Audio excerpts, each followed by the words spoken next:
a todos. Pues muy feliz año y pues tenemos que continuar con el curso al menos un par de semanas. Y hoy vamos con el año a empezar un nuevo tema, que es el de emergencia de patrones.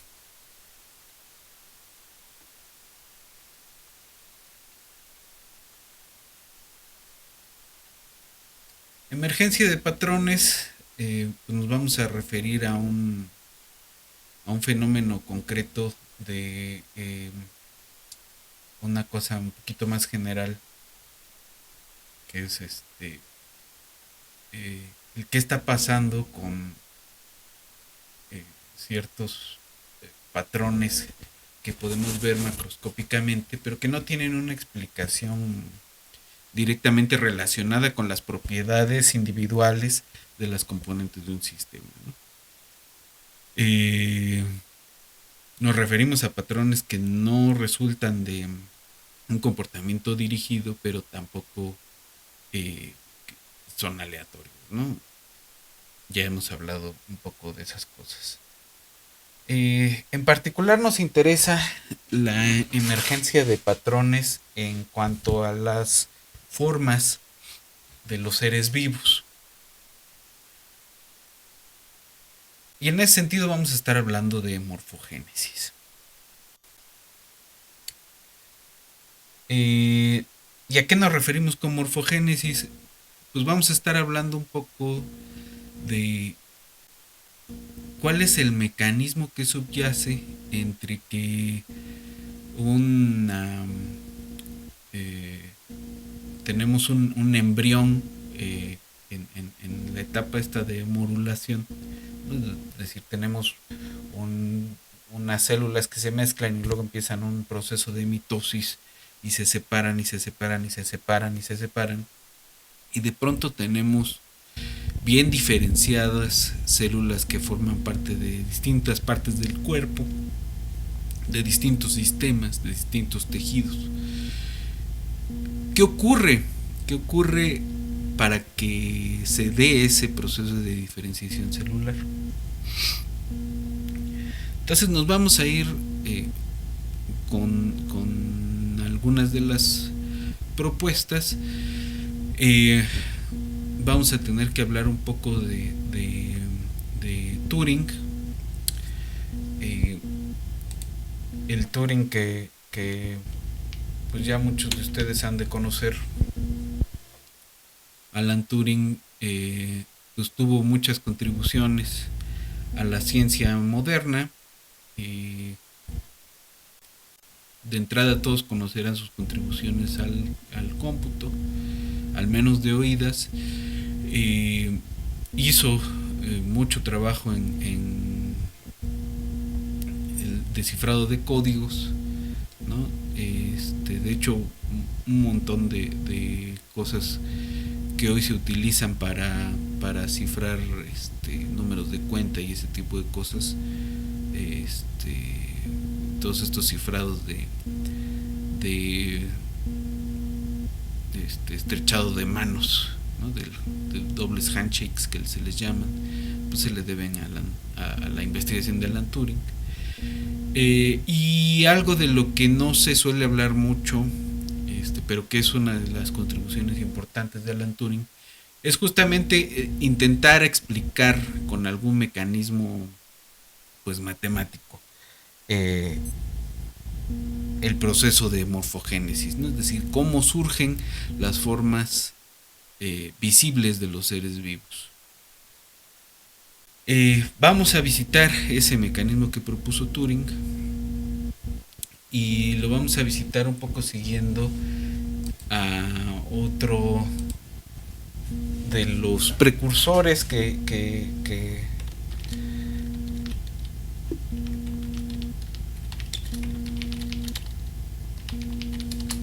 otro de los precursores de esta historia, que fue Darcy Thompson. Eh, Thompson era un zoólogo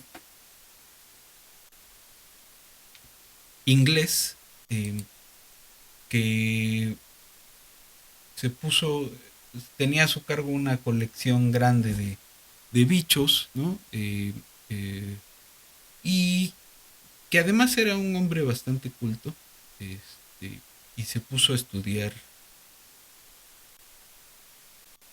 cómo creía él que se surgían y se desarrollaban las formas, ¿no? Entonces él tiene un libro eh, que es muy recomendable que todo mundo que esté interesado en estas cosas lo revise al menos una vez completo, que se llama Acerca del crecimiento y la forma, On Growth and Form. Y en él Thompson propone que quizás la explicación, que él no se propone dar una explicación completa, pero que quizás la explicación de dónde salen las formas finales de los seres vivos,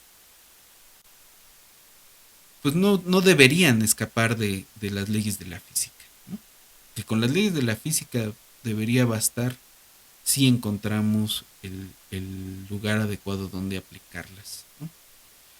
Entonces él se puso a hacer mediciones de distintos bichos que tendrían que parecerse de alguna forma, y lo que hace es proponer una serie de transformaciones geométricas que al menos en la parte de una proyección plana llevan a un bicho en otro, y entonces propone que hay pues un grupo de transformaciones que es adecuado y que este, de alguna forma de eso estaríamos hablando cuando hablamos de especies. Eh,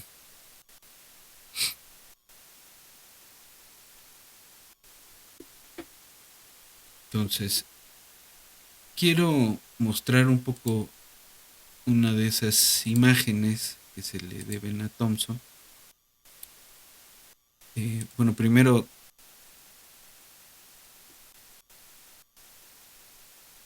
este que les voy a poner es Darcy Thompson. Y una de las imágenes típicas que se pueden encontrar en el libro de Darcy Thompson, pues es este. Eh,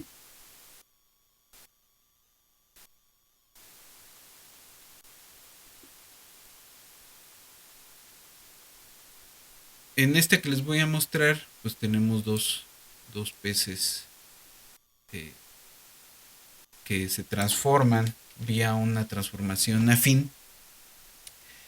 Si ven, simplemente son deformaciones lineales, ¿no? Son transformaciones afines, eh, y llevan a un bicho en el otro. Hay que decir bueno, esto lo podríamos reproducir usando la computadora, este, pues como lo hemos estado usando hasta ahorita. Y pero que él lo hizo a mano, ¿no? O sea, el libro está prolijo de este tipo de dibujos. No nada más con peces, con insectos, con cráneos humanos y de simios, ¿no? Entonces, eh, por ahí aborda el problema de por qué hay seres que tienen alas y no vuelan, ¿no? Y hay una cosa importante que se retoma en varios escritos sobre Thompson que me gustaría leer eh, así tal cual, ¿no? Y él dice, el problema de cómo se generan las formas es en primera instancia un problema matemático. Eh, y los del crecimiento son problemas físicos. Y el morfólogo debe ser ipso facto un estudioso de las ciencias físicas, ¿no? Entonces, eh, hay biólogos modernos que no les gusta mucho recordar estas palabras de Thompson, porque se sienten invadidos en su campo de trabajo, ¿no? Sin embargo, hay que señalar que todo el trabajo de Thompson primero es a reconocer que el mundo vivo no puede escapar a las leyes de la física y de la química y que las matemáticas pues son una herramienta que tiene que ser muy útil para al menos la descripción de los fenómenos, si no es que hasta encontrar el porqué de los fenómenos, ¿no? Entonces, pues hay que leer a Thompson, hay que retomar a Thompson, hay que retomar esas ideas y bueno, vamos a continuar. Eh, en los años 50 hubo una revisión de ciertos conceptos de química, de cinética química, 60, perdón, eh, debido a un trabajo que en los 50 hizo Belousov, donde propuso que había un tipo de reacción que oscilaba, ¿no? Eso era contrario al dogma que había en ese momento en la química, en la cinética química, eh, y incluso en la Unión Soviética pues se le pidió que retirara, que se retractara, ¿no? Porque no podía estar diciendo esas, un científico de su rango no podía estar diciendo cosas que salieran tanto del dogma, ¿no? No era un dogma soviético como ahora quiere hacer pensar algunos científicos muy dados a los reflectores, sino un dogma de la ciencia general occidental, ¿no? Hubo que pasar 10 años para que otro científico soviético, Jabotinsky, este, retomara el trabajo y encontraran que de verdad hay ese tipo de reacciones son posibles, ¿no? Entonces, eh,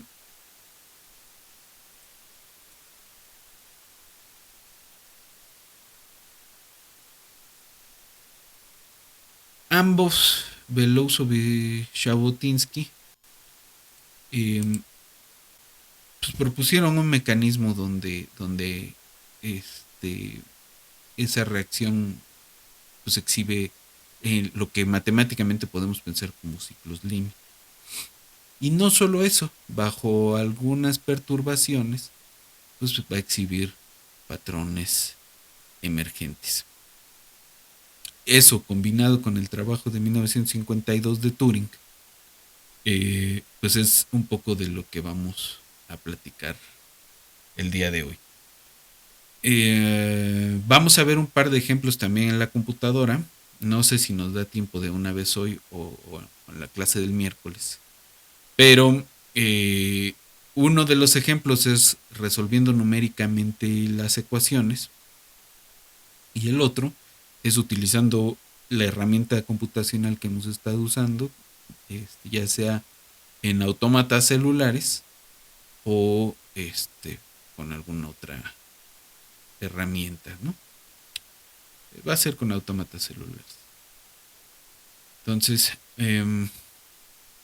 básicamente usaremos un autómata tipo Greenberg Hastings con varios estados intermedios para simular cómo va ocurriendo el proceso de reacción-difusión. Ya hemos hablado un poco de reacción-difusión, vimos que corresponde microscópicamente a un límite de caminatas aleatorias. Este, y vamos a ver otro acercamiento macroscópico, ¿no? Entonces, vámonos un rato al pizarrón y regresamos a la computadora en unos minutos.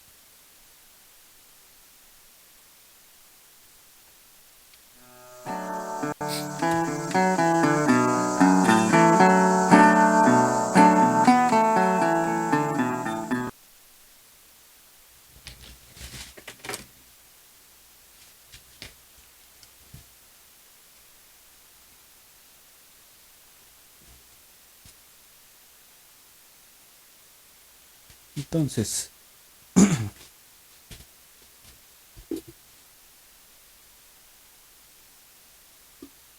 entonces pues vamos a ver de qué va lo que estuvimos platicando, ¿no? Entonces, eh,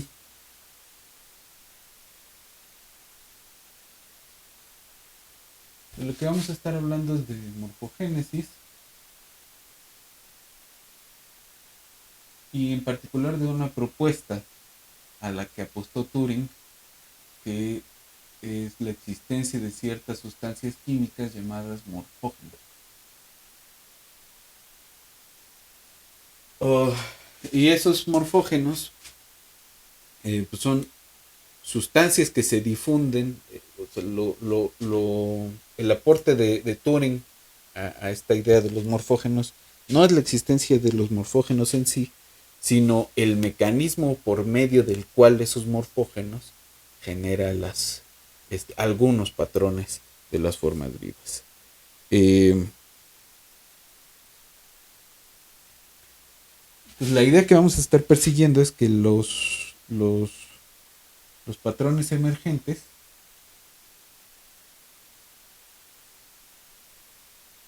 son resultado de un proceso de autoorganización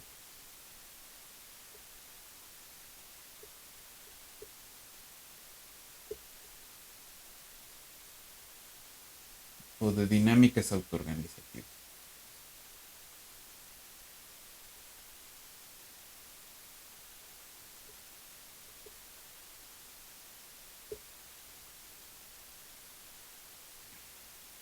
De los procesos físicos endógenos de cada sistema. Es decir, que la explicación no la tenemos que buscar como un este, estímulo externo, como respuestas a estímulos externos, sino en la propia dinámica interna del sistema.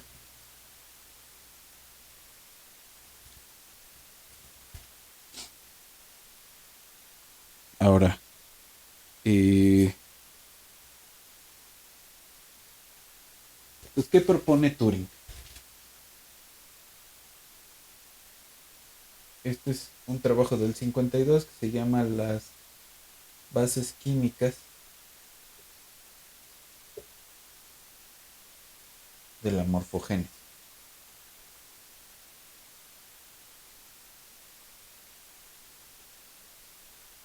Y él propone que eh, hay un sistema de sustancias en procesos de reacción-difusión.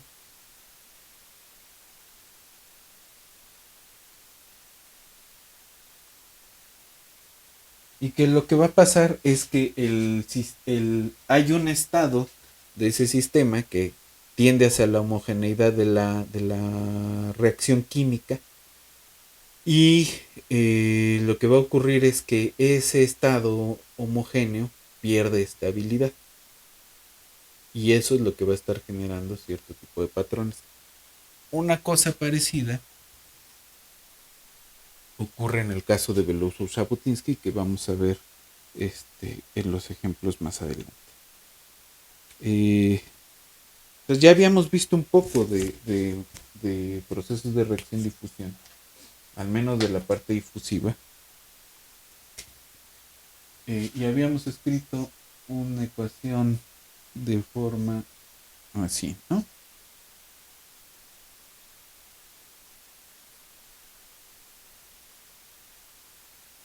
Esta parte pues es la parte reactiva y esta parte es la parte difusiva, ¿no?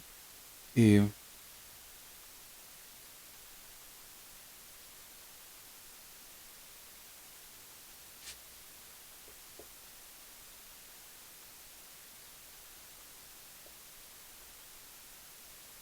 Así, ¿no?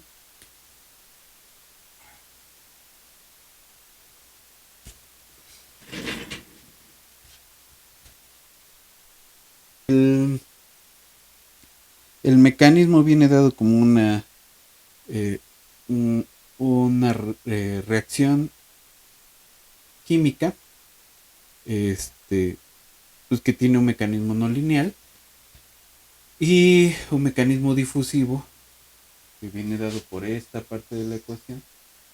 Este, y ese mecanismo difusivo, eh, lo que nos va a interesar es este coeficiente de ahí. El juego entre la difusión de un químico y del otro. Eh, entonces, ya vimos un acercamiento que es muy al principio del curso, que es mediante eh, una eh, un límite de un proceso aleatorio, ¿no? De unas caminatas aleatorias. Y ahora pues que tendremos que ver un poco de leyes de conservación, que es el proceso macroscópico que está ocurriendo en la reacción química. Entonces, eh, si le llamamos ρ de x y y a la densidad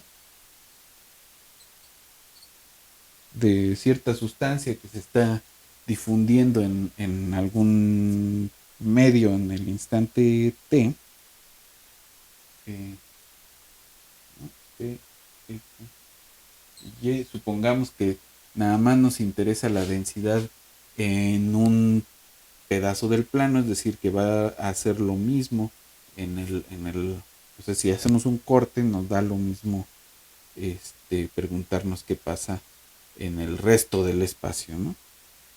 Eh, ahora, la cantidad de sustancia se va a conservar, pero la cantidad de sustancia de esta cosa, digamos que esto nos interesa en una región del plano omega, ¿no? Eh, y la cantidad de sustancia de en esa región del plano, pues es la derivada en el tiempo de el cambio, ¿no? Es el cambio de densidad y esta se conserva. Pero además, eso significa que eh, lo que tenemos es que esto va a ser igual que el, la sustancia que se va a salir de esa región del plano, ¿no? Es decir, sale por la frontera de la región omega y si le llamamos Q al flujo,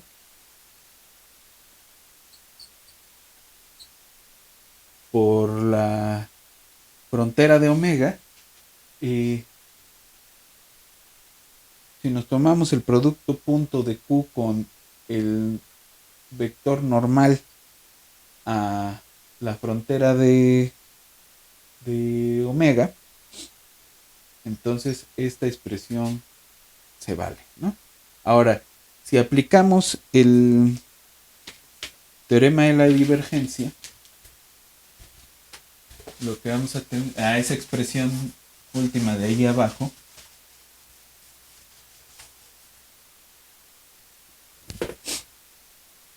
lo que vamos a tener es que la integral sobre la región omega de la parcial de ρ respecto de t menos la divergencia de q, todo integrado respecto de x es igual a cero.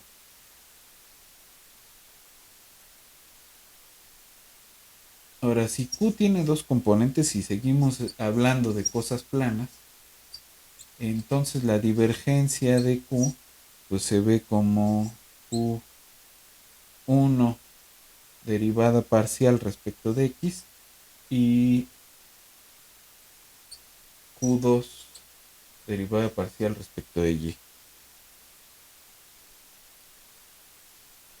Y eso se vale para cualquier región del plano, siempre que tengamos conservación de la cantidad de sustancia, ¿no?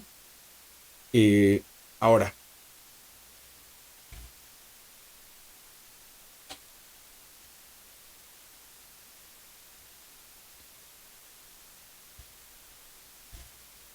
entonces, si eso se vale para toda región omega, pues podemos escribir que esta expresión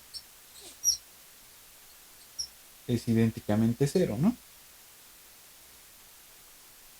Ahora, vamos a suponer que el flujo de la sustancia a través de la frontera de omega, pues sigue la ley de Fick, es decir, que la dirección de máximo, donde el flujo tiene su máximo, pues es este, el gradiente de la sustancia, ¿no? Entonces, Q es como un coeficiente de por el gradiente de ρ. De positivo. Entonces, esta expresión que obtuvimos de este lado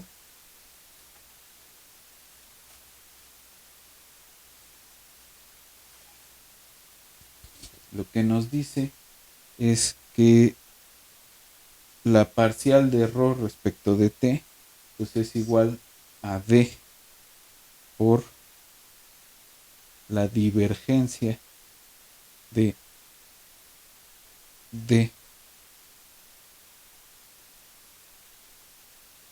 nabla de ρ. Pero, perdón, la divergencia de nabla ρ, pero la divergencia del gradiente, pues no es otra cosa que el laplaciano.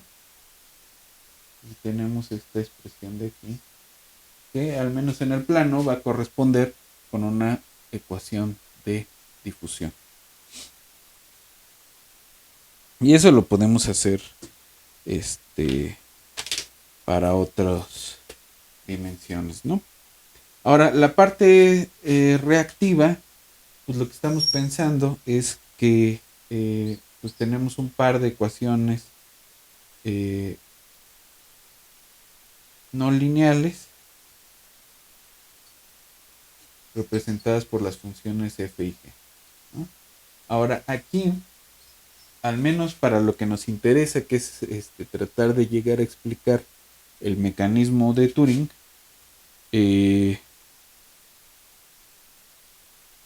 o el de Belousov-Jabotinsky, pues tenemos que U es un químico que favorece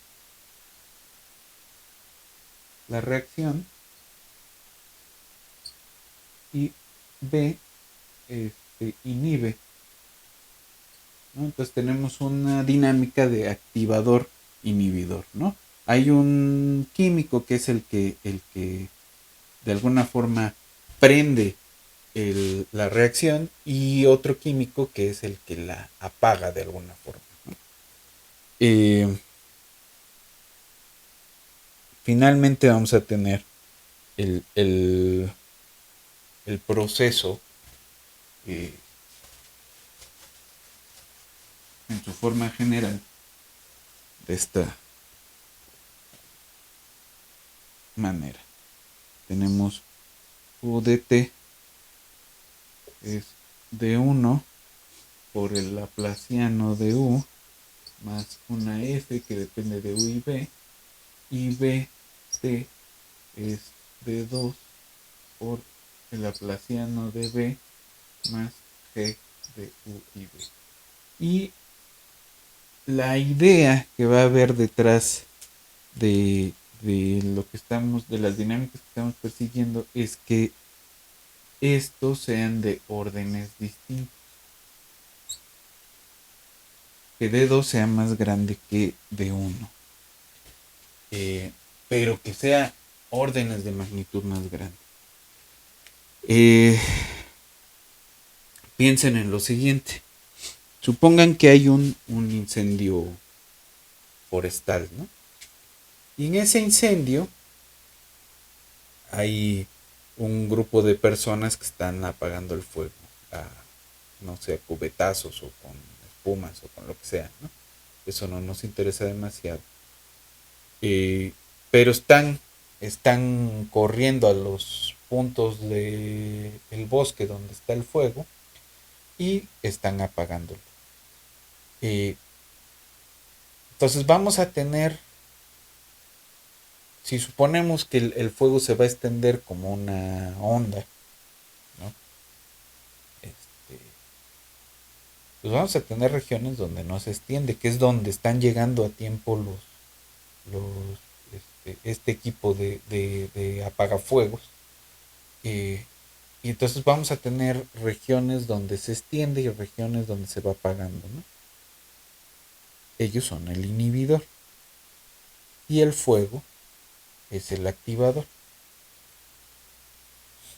Entonces este juego entre activador e inhibidor produce patrones interesantes cuando el inhibidor va más rápido que el activador.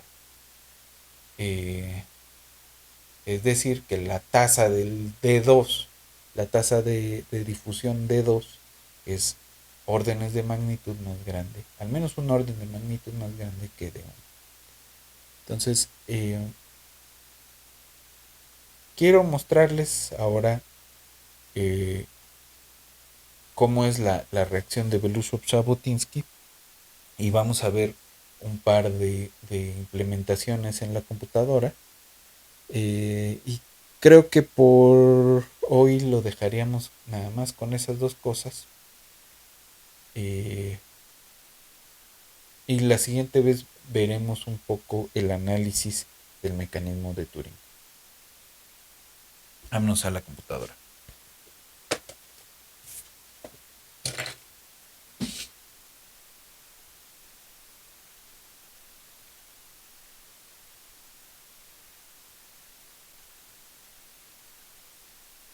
Entonces, el caso de Belousov-Zhabotinsky, estamos persiguiendo patrones de la siguiente forma, ¿no? Son patrones en espiral. Esos patrones en espiral, o sea, son espirales que se forman y se rompen, como lo vamos a ver en un momento, ¿no? Entonces vamos a ver un video.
Entonces, eh, en la reacción de Belousov-Zhabotinsky podemos ver esos patrones en espiral formándose, naciendo esas espirales, que también se van rompiendo bajo ciertas perturbaciones, que son, ahí las podemos ver con este pico que le van moviendo, pero eh, también pudieron ver que bajo esa perturbación son, las espirales se sostienen, ¿no? Entonces, ese comportamiento es esencialmente de lo que estamos hablando cuando hablamos de emergencia de patrones. Ahora, nosotros vimos nada más esa parte plana, ¿no? De las ondas en espiral, pero se siguen reproduciendo en los otros planos, es decir, tenemos un cilindro a partir de esa onda en espiral que se va enrollando, ¿no? Es decir, es como una especie de chocorrol.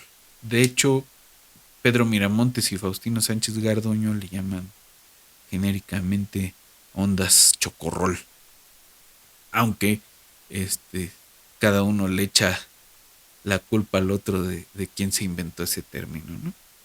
Pero esas ondas chocorrol pues, son ubicuas en bastantes fenómenos que pueden describirse con sistemas de reacción-difusión. Ahora, vamos a ver una implementación en Python. Esta la pueden descargar eh, de un sitio de GitHub. eh, que aquí se los pongo.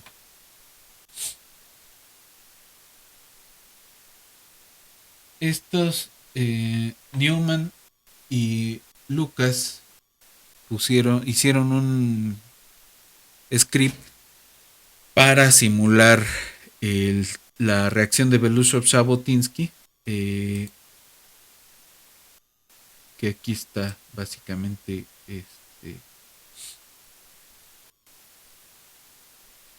esta es la idea, ¿no? Tenemos esas espirales. Ahorita vamos a ver cómo corre. Eh, y estas son las ecuaciones. Las ecuaciones de Belousov-Zhabotinsky eh, con tres reactivos. Y lo que se hace es iterar ese sistema de ecuaciones en una malla dos dimensional y se discretiza el laplaciano sobre esa malla. Eh, Básicamente es lo que se hace. Este es el sistema que se utiliza. Y entonces las cosas que se pueden variar pues son estos parámetros alfa, beta y gamma. Este lo pueden ustedes instalar directamente pueden descargarlo de aquí del sitio este de GitHub o pueden instalarlo con pip, como aquí se sugiere. Yo lo instalé con pip y la forma en que lo vamos a correr es bajo esa instalación vía pip. Esto corre bien a partir de Python 3, ¿no? Entonces, en principio, yo lo estoy corriendo en Python 3.7. Entonces, si hubiera algún lío cuando ustedes intenten esto, me avisan y vemos cuál puede ser el error. Entonces, tiene al menos dos parámetros interesantes esto. Bueno, tres. Una es eh, este P es para exhibir perturbaciones. Si ustedes lo corren así nada más, Belousov-Zhabotinsky, eh,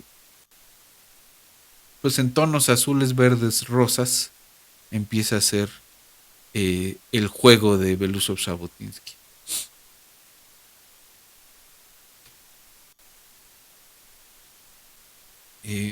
Si le ponemos este parámetro C, lo que hacemos es cambiar el color. El número 1 es rojo y el 7 es blanco. Entonces es la combinación que tenemos de este lado.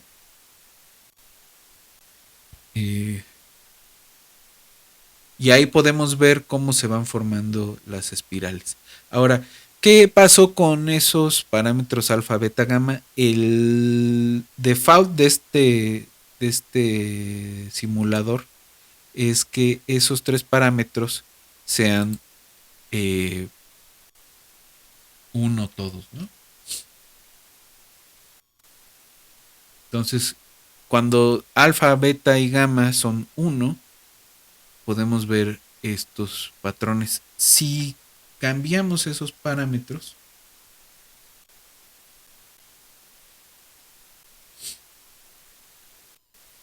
eso es con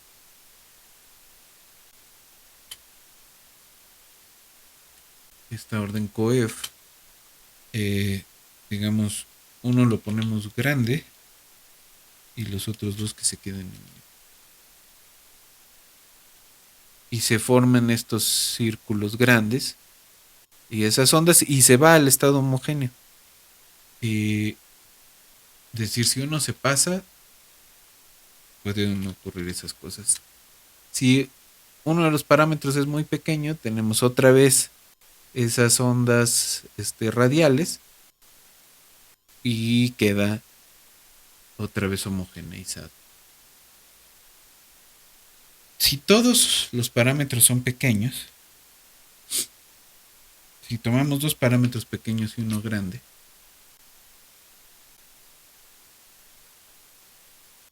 tenemos ese otro comportamiento. Entonces, los coeficientes tienen que tener cierto juego para que podamos ver las espirales, ¿no? O sea, no siempre se pueden ver las espirales. Pero el juego 1-1-1 sí nos permite observarlo, ¿no?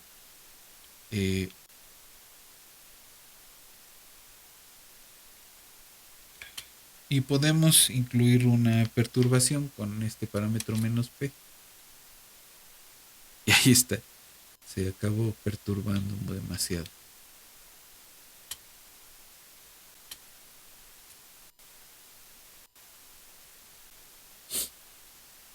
Y si aumentamos los coeficientes,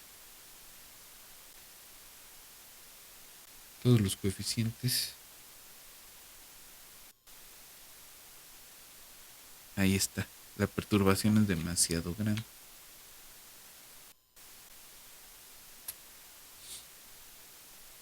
Pasa lo mismo. Entonces, son muy específicas las condiciones bajo las cuales podemos encontrar esa perturbación, ¿no? Ahora, NetLogo tiene una implementación de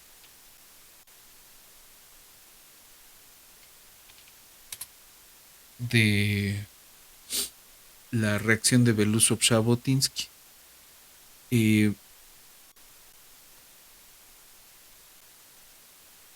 Pero esa implementación es en autómatas celulares, ¿no?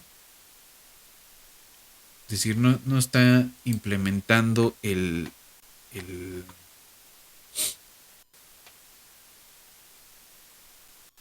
la solución del sistema de ecuaciones diferenciales parciales, sino una versión un poco más, más bien una versión discreta. Entonces vamos a ver. Esto viene en una sección de los módulos precargados que se llama Química y Física, reacciones químicas, y se llama reacción BZ.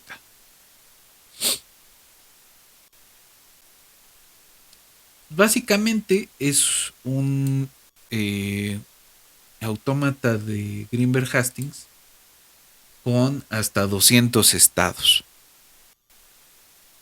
K1 y K2 van a dar cuenta de como las tasas de difusión, ¿no?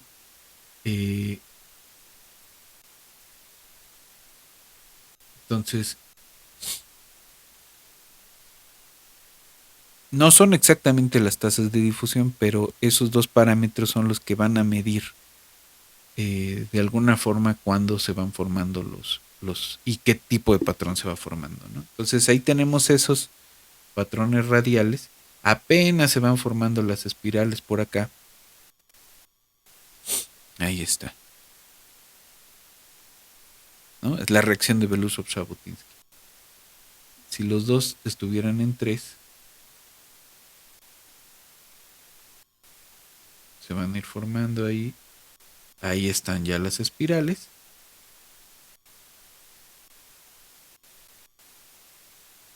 Si se fijan, las espirales se van rompiendo y ahí tenemos.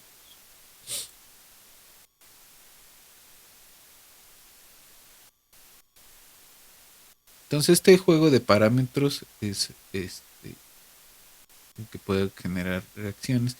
Ahora también, si esto depende del número de estados intermedios.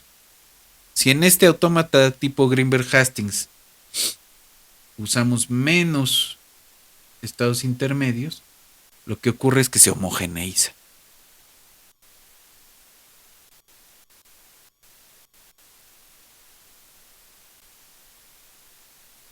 ¿No? Hay un umbral debajo del cual siempre se homogeneiza la reacción. Y por encima de ese umbral podemos ver patrones. A veces las espirales son más pequeñas y eso también depende del número de estados, ¿no? Ahora también si en este juego el K1 es muy grande, se homogeneiza. Y podemos tener esos prendidos y apagados, ¿no?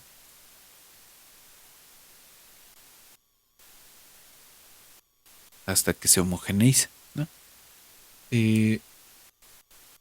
Entonces tenemos ahí un par de umbrales que sería bueno revisar. Pero bueno, es una simulación también pensando en esto que habíamos hecho muy al principio de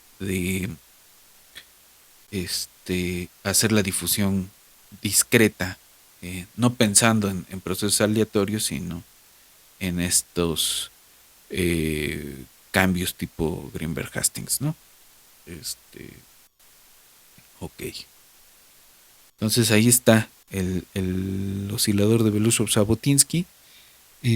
Por hoy la dejamos aquí y en la siguiente clase veremos un poco más vamos a describir bien el mecanismo de Turing y vamos a ver una simulación de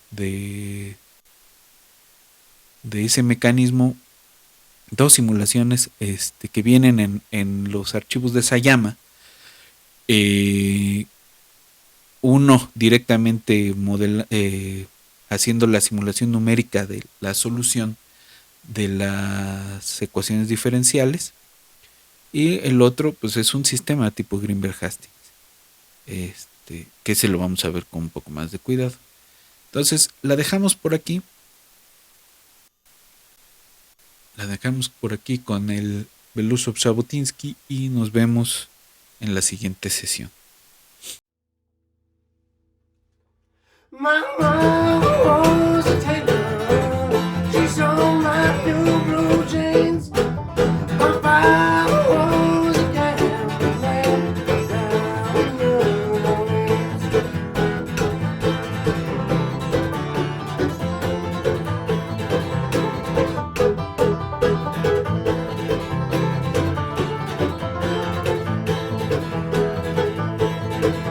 The only thing suitcase and a trunk.